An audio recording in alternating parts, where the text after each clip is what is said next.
السلام علیکم ورحمۃ اللہ وبرکاتہ۔ صحابہ کرام کی جماعت میں مہاجرین اور انصار افضل ہیں، پھر انصار پر مہاجرین کو فضیلت حاصل ہے اور مہاجرین پر عشرہ مبشرہ کو فضیلت حاصل ہے۔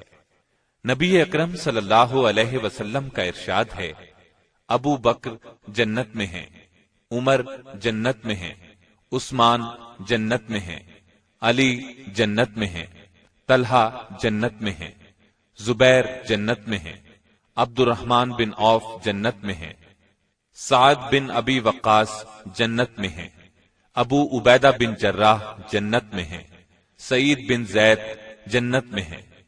اس حدیث کو ترمذی اور ابن ماجہ نے سیدنا عبد الرحمن بن عوف اور سیدنا سعید بن زید کے واسطے سے روایت کیا ہے۔ سیدنا عبد الرحمن بن عوف رضی اللہ عنہ کا حال سنیے۔ سیدنا عبد الرحمن بن عوف 589 عیسوی میں مکے میں پیدا ہوئے۔ آپ نبی صلی اللہ علیہ وسلم کے اس دنیا میں تشریف لانے کے 10 سال بعد پیدا ہوئے۔ گھر والوں نے نام عبد امر رکھا۔ یہ بھی کہا جاتا ہے کہ عبد الکعبہ نام رکھا گیا تھا۔ جب آپ نے اسلام قبول کیا تو نبی صلی اللہ علیہ وسلم نے نام بدل دیا اور عبد الرحمن رکھا۔ آپ کی کنیت ابو محمد تھی۔ آپ کا تعلق قریش کے قبیلے بنو زہرہ سے تھا۔ رسول اللہ صلی اللہ علیہ وسلم کی والدہ بھی اسی خاندان سے تھی۔ والد کا نام عوف تھا۔ چھٹی پشت میں آپ کا سلسلہ نسب رسول اللہ صلی اللہ علیہ وسلم سے مل جاتا ہے۔ آپ کے والد عوف بن عبد عوف نے اسلام کا زمانہ نہیں پایا۔ وہ اعلان نبوت سے پہلے ہی فوت ہو گئے تھے۔ والدہ کا نام شفا تھا۔ جب نبی صلی اللہ علیہ وسلم نے نبوت کا اعلان کیا تو یہ اس وقت حیات تھی۔ ان کے کانوں میں جو ہی اسلام کی دعوت پہنچی انہوں نے کلمہ پڑھ لیا۔ یہ بھی شروع کے اسلام لانے والوں میں شامل ہیں۔ کہا جاتا ہے شروع کے 3 سالوں میں سیدہ شفا نے اسلام قبول کیا تھا۔ اس زمانے میں سیدنا عبد الرحمن بن عوف اسلام لائے۔ والدہ کو نبی صلی اللہ علیہ وسلم سے بیعت کی عزت بھی حاصل ہوئی۔ اس طرح نبی صلی اللہ علیہ وسلم کی صحابیات میں شامل ہوئی۔ سیدنا عبد الرحمن بن عوف کے بچپن کے حالات نمایاں نہیں ہیں۔ اتنا ذکر ملتا ہے عزت والے خوشحال گھرانے میں پرورش پائی۔ ماں باپ نے تعلیم و تربیت کی طرف خاص توجہ دی۔ اس طرح یہ نیک، عقل مند اور بہادر نوجوان بنے۔ عرب کے لوگ جن برائیوں میں مبتلا تھے یہ ان سے دور رہے، شراب سے بھی محفوظ رہے۔ ان کے والد عوف مکے کے کامیاب تاجر تھے۔ انہوں نے اپنے بیٹے کو بھی تجارت کے گر سکھائے۔ پھر وہ والد کے ساتھ تجارتی سفر پر جانے لگے۔ جس زمانے میں نبی صلی اللہ علیہ وسلم نے اپنی نبوت کا اعلان کیا اس سے کئی سال پہلے عوف اپنے بیٹے عبد الرحمن کو تجارت کے لیے یمن لے گئے۔ اس سفر میں ان کے ساتھ عثمان اور ان کے والد عفان بھی تھے۔ راستے میں ایک قبیلے کے کچھ لوگوں نے ان پر حملہ کر دیا۔ اس حملے میں ان کے والد مارے گئے۔ عبد الرحمن بن عوف نے بڑی بہادری سے ان کا مقابلہ کیا اور باپ کے قاتل کو اسی وقت ہلاک کر دیا۔ باقی حملہ آور بھاگ نکلے۔ اس طرح عبد الرحمن، عثمان غنی اور ان کے والد کو اللہ نے بچا لیا۔ سیدنا عبد الرحمن بن عوف کی عمر 30 برس کے قریب تھی کہ رسول اللہ صلی اللہ علیہ وسلم نے نبوت کا اعلان فرمایا۔ آپ کی دعوت ابو بکر صدیق کے ذریعے عبد الرحمن بن عوف تک پہنچی تو آپ اسلام لے آئے۔ اسلام قبول کرنے میں آپ کا 13واں نمبر ہے۔ نبوت کے 4تھے سال آپ نے لوگوں کو اعلانیہ دعوت دی۔ اس پر مکے کے لوگ آپ اور آپ پر ایمان لانے والوں کے سخت دشمن ہو گئے۔ ان پر طرح طرح کے ظلم ڈھانے لگے۔ ان لوگوں کو جب عبد الرحمن بن عوف کے اسلام قبول کرنے کا پتہ چلا تو انہیں بھی بری طرح ستانے لگے۔ وہ حوصلے اور صبر کے ساتھ ظلم برداشت کرتے رہے، یہاں تک کہ آپ نے نبوت کے 5ویں سال مظلوم مسلمانوں کو حبشہ کی طرف ہجرت کرنے کی ہدایت فرمائی۔ اس پر مکے سے 16-17 مسلمان ہجرت کر کے حبشہ چلے گئے۔ ان میں سیدنا عبد الرحمن بن عوف بھی تھے۔ یہ اللہ کے راستے میں سب سے پہلی ہجرت تھی۔ پھر جب یہ خبر اڑی کہ مکے کے تمام کافر مسلمان ہو گئے ہیں تو یہ لوگ واپس مکہ کی طرف روانہ ہوئے۔ ان میں عبد الرحمن بن عوف بھی تھے۔ یہ حضرات مکے کے قریب پہنچے تو انہیں پتا چلا خبر غلط تھی۔ اب انہوں نے واپس جانا مناسب نہ سمجھا۔ قریش کے سرداروں میں سے کسی نہ کسی کی پناہ لے کر مکے میں داخل ہو گئے۔ اس کے بعد جب مکے کے کافروں کا ظلم پھر بڑھا تو ایک بار پھر حبشہ کی طرف ہجرت کی۔ اس مرتبہ 100 سے زیادہ مرد اور عورتیں حبشہ کی طرف روانہ ہوئے۔ ان میں سیدنا عبد الرحمن بن عوف بھی شامل تھے۔ یہ ان کی اللہ کے راستے میں دوسری ہجرت تھی۔ مکے کے کافروں نے اپنے آدمی حبشہ بھیجے تاکہ شاہ حبشہ نجاشی کو مجبور کریں کہ وہ مسلمانوں کو وہاں سے نکال دے، لیکن نجاشی نے ان کی بات نہ مانی۔ اس کی وجہ یہ تھی کہ وہ ایک نیک بادشاہ تھا، مذہب کی روح سے عیسائی تھا۔ جب اس نے مسلمانوں سے نبی صلی اللہ علیہ وسلم کے بارے میں سوالات کیے تو جواب میں وہ کافی متاثر ہوا۔ اس کے بعد جب نبی صلی اللہ علیہ وسلم نے حبشہ میں موجود مسلمانوں کو ہدایت فرمائی کہ وہ اب مدینے پہنچ جائیں تو تب عبد الرحمن بن عوف نے دوسرے مسلمانوں کے ساتھ مدینے کی طرف ہجرت کی۔ سیدنا عبد الرحمن بن عوف نے جب مدینے کی طرف ہجرت کی اس وقت آپ کی عمر 43 سال تھی۔ اس کے بعد آپ نے باقی زندگی مدینے میں گزاری۔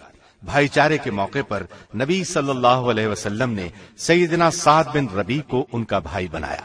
عبد الرحمن بن عوف جب ہجرت کر کے مدینے پہنچے تو انہی کے گھر میں مہمان بن کر ٹھہرے تھے۔ سعد بن ربیع بڑے دولت مند تھے۔ بھائی چارے کے بعد انہوں نے اپنی دولت کا، جائیداد کا، غرض کے ہر چیز کا نصف آپ کو دینا چاہا، لیکن عبد الرحمن بن عوف نے ان کا شکریہ ادا کرتے ہوئے کہا، بھائی یہ سب چیزیں تمہیں مبارک ہوں، مجھے تو تم صرف بازار کا راستہ بتا دو جہاں تجارت ہوتی ہے۔ سعد بن ربیع نے انہیں بازار کا راستہ بتا دیا۔ آپ بازار گئے اور وہاں سے پنیر اور گھی خرید کر ان کی تجارت شروع کر دی۔ یہ ان کا خاندانی پیشہ تھا۔ بہت جلد وہ کامیاب تاجر بن گئے اور دولت مند ہو گئے۔ آپ نے اپنی زندگی اور دولت اسلام کے لیے وقف کر دی۔ جہاد میں بھی ہر طرح حصہ لیا۔ بدر کی لڑائی میں آپ شریک تھے۔ بدر میں شریک ہونے والے صحابہ کا بہت بڑا درجہ ہے۔ اللہ نے ان کے سب گناہ معاف کر دیے اور انہیں جنت کی خوشخبری سنائی۔ احد کی لڑائی میں جو صحابہ رسول کریم صلی اللہ علیہ وسلم کے ارد گرد جم کر کھڑے رہے ان میں سیدنا عبد الرحمن بن عوف بھی تھے۔ آپ جان ہتھیلی پر رکھ کر لڑتے رہے، زخم پر زخم کھایا لیکن اپنی جگہ سے نہ ہٹے۔ لڑائی کے بعد ان کے جسم پر 21 زخم گنے گئے۔ ان میں پاؤں کا زخم اس قدر شدید تھا کہ ساری عمر لنگڑا کر چلتے رہے۔ ہجرت کے 5ویں سال خندق کی لڑائی پیش آئی۔ اس کو غزوہ احزاب بھی کہا جاتا ہے۔ اس لڑائی کی خاص بات یہ ہے کہ عرب کے تمام کافروں نے مل کر مدینے پر چڑھائی کی تھی۔ آپ نے مدینے میں ٹھہر کر اس کا مقابلہ کرنے کا فیصلہ کیا اور سیدنا سلمان فارسی کے مشورے پر شہر کے گرد خندق کھودی گئی۔ اس کام میں نبی صلی اللہ علیہ وسلم اور دوسرے صحابہ کے ساتھ سیدنا عبد الرحمن بن عوف نے بھی حصہ لیا۔ شام کی طرف جانے والے تجارتی قافلے دومت الجندل سے گزرتے تھے۔ اس علاقے میں بنو کلب کے لوگ آباد تھے۔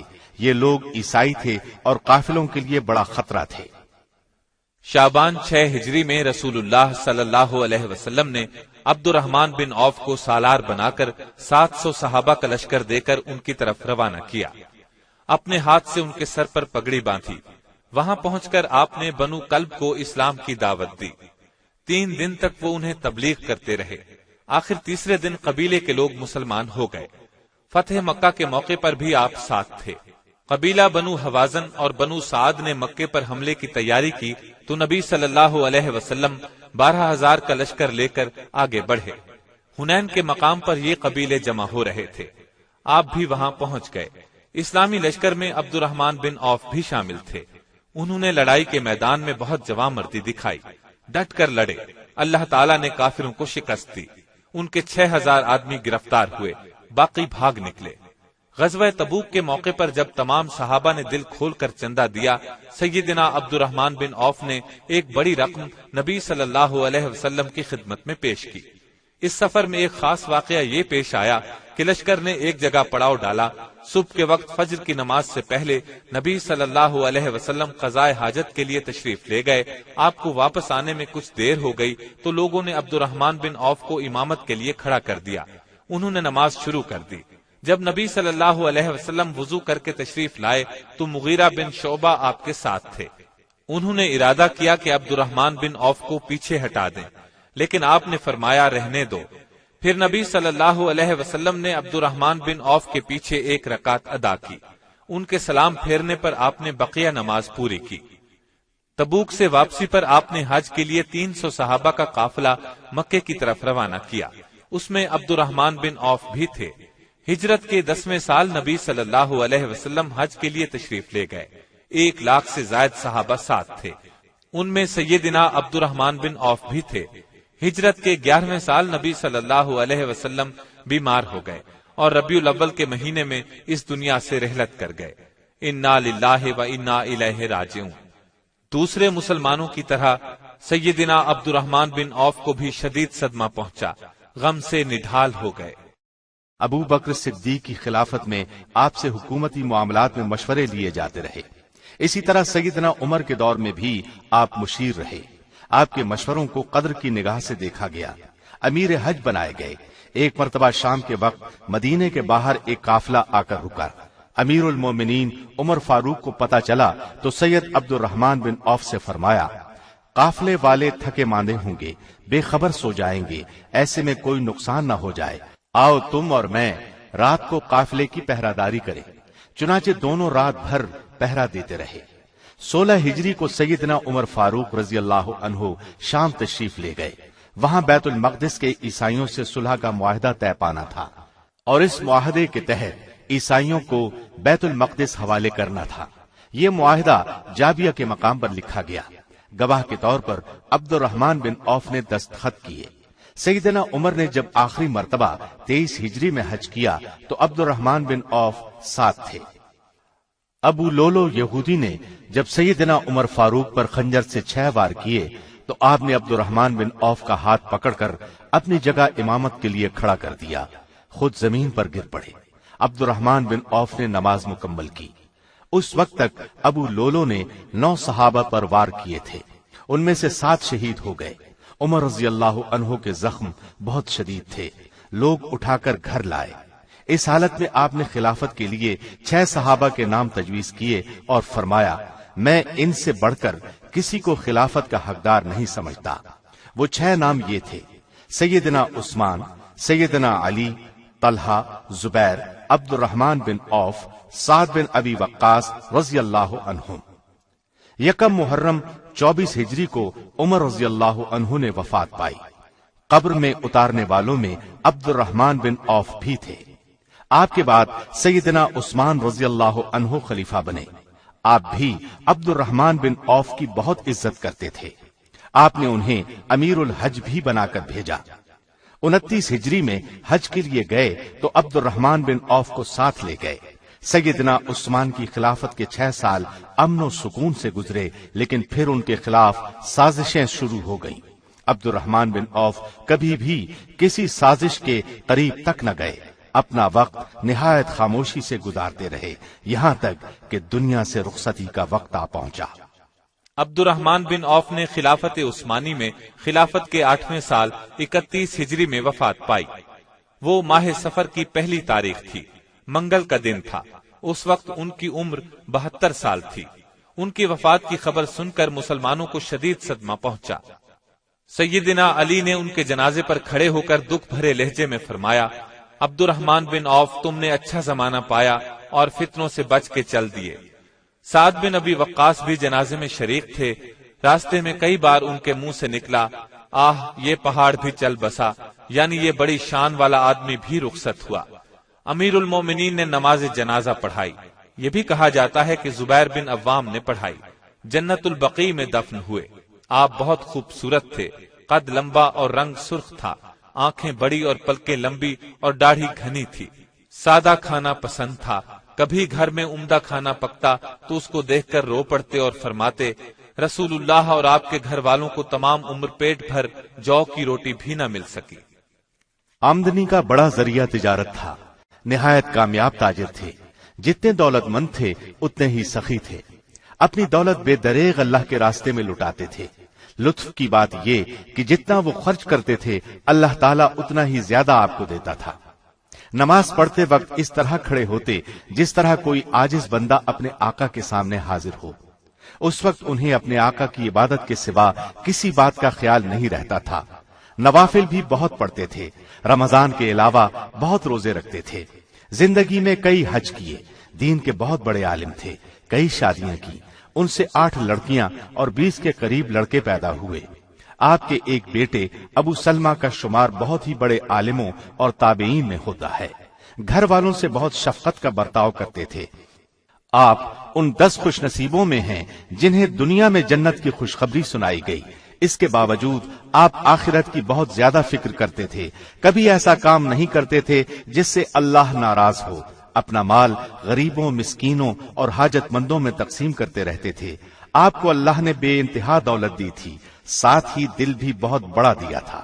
ایک روز اپنی ایک زمین 40,000 میں فروخت کی۔ اسی وقت یہ رقم مدینے کے غریبوں اور مسکینوں میں تقسیم کرا دی۔ ایک مرتبہ جہاد کے لیے گھوڑوں کی ضرورت پیش آئی۔ آپ نے 500 گھوڑے دیے۔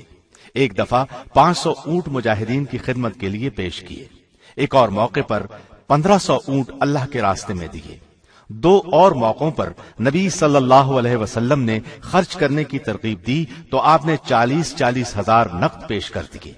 ایک روز آپ نے غلام آزاد کرانے کی ترغیب دی۔ عبد الرحمن بن عوف نے ایک ہی دن 30 غلام آزاد کر دیے، حالانکہ ایک ایک غلام کئی ہزار میں خریدا تھا۔ وفات سے پہلے فرمایا، بدر کی لڑائی میں جو صحابہ رسول اللہ صلی اللہ علیہ وسلم کے ساتھ شریک ہوئے، ان میں سے جو ابھی تک زندہ ہیں انہیں بلاؤ، اور میری طرف سے ہر ایک کو 400 دینار پیش کرو، اور میری طرف سے درخواست کرو کہ وہ یہ ہدیہ قبول کر لیں۔ اس وقت تقریباً 100 بدری صحابہ زندہ تھے۔ ان سب نے نہایت خوشی سے یہ ہدیہ قبول کیا۔ پھر فرمایا کہ 50,000 دینار اور 1,000 گھوڑے اللہ کی راہ میں تقسیم کر دیے جائیں۔ چنانچہ یہ بھی اسی وقت تقسیم کر دیے گئے۔ آپ بہت بہادر اور نڈر تھے، حد درجے پرہیزگار تھے۔ رسول اللہ صلی اللہ علیہ وسلم سے آپ کو بہت محبت تھی۔ اسی طرح رسول اللہ صلی اللہ علیہ وسلم کو بھی عبد الرحمن بن عوف سے بہت محبت تھی۔ نبی صلی اللہ علیہ وسلم کے بعد عبد الرحمن بن عوف نے امہات المومنین کا ہر طرح خیال رکھا۔ بڑی بڑی رقمیں انہیں بھیجا کرتے تھے۔ ایک بار خالد بن ولید نے عبد الرحمن بن عوف کو کوئی سخت بات کر دی۔ انہوں نے نبی صلی اللہ علیہ وسلم سے شکایت کی۔ نبی صلی اللہ علیہ وسلم نے خالد بن ولید کو بلایا اور فرمایا، خالد، تم میرے بدری صحابہ میں سے کسی کو تکلیف نہ دو، کیونکہ تم میں سے کوئی احد کے برابر سونا خرچ کر دے تو بھی بدری صحابہ کے مرتبے کے نصف کو بھی نہیں پہنچ سکتا۔ عبد الرحمن بن عوف کو نبی صلی اللہ علیہ وسلم سے بہت محبت تھی۔ ضرورت پڑنے پر اپنی جان، اولاد اور مال قربان کرنے کے لیے تیار رہتے تھے۔ کافروں سے جتنی لڑائیاں ہوئیں وہ قریب سبھی میں آپ کے ساتھ رہے۔ وہ ان چند صحابہ میں سے تھے جن میں سے کوئی نہ کوئی آپ کی خدمت میں حاضر رہتا تھا، تاکہ آپ کو کوئی ضرورت پیش آ جائے تو اس کو پورا کر سکے۔ ایک روز عبد الرحمن بن عوف آپ کی خدمت میں حاضر تھے۔ آپ گھر سے باہر نکلے، عبد الرحمن بن عوف بھی آپ کے پیچھے ہو لیے۔ ایسے میں آپ کچھ فاصلے پر واقع ایک باغ میں داخل ہوئے۔ جب آپ کافی دیر تک باغ سے باہر تشریف نہ لائے تو یہ بھی باغ میں داخل ہو گئے۔